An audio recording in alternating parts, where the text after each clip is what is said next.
I'm running because we need someone who understands the proper role of government and will implement again the limited government that Republicans have stood for, responsible fiscal management of the state's resources, allowing competition in the marketplace, and less government interference in our lives. Now, both Governor Rick Perry and U.S. Senator Bailey Hutchison say they are the true conservatives in this race. Do you think that's a true statement?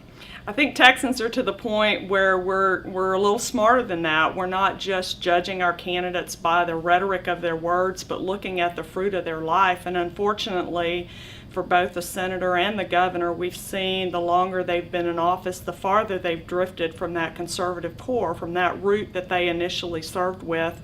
It's time for new leadership in Texas, and I'm looking forward to bringing that to Austin.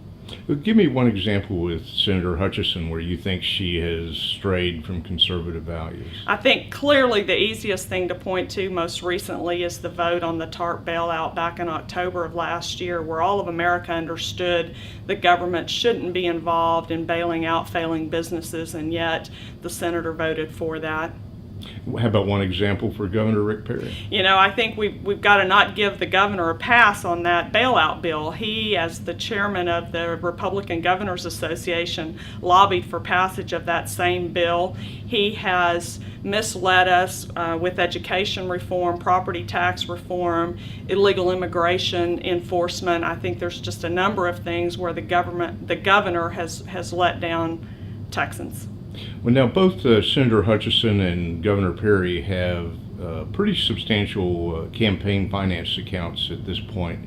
You've been the Republican Party chair in Wharton.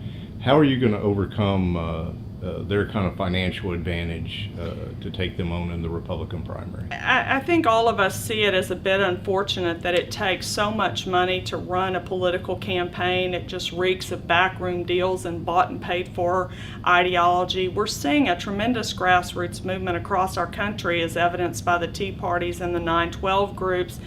I've been working with grassroots activists all over Texas, and I understand that there's a real cohesion and unity in the grassroots. The divide comes between the people and our elected officials because they're so out of touch, and I think Texans are ready for someone to come from within their own ranks to serve, to address those ideas that have been historically Republican, conservative, constitutional, limited government ideas, and I bring that into this race.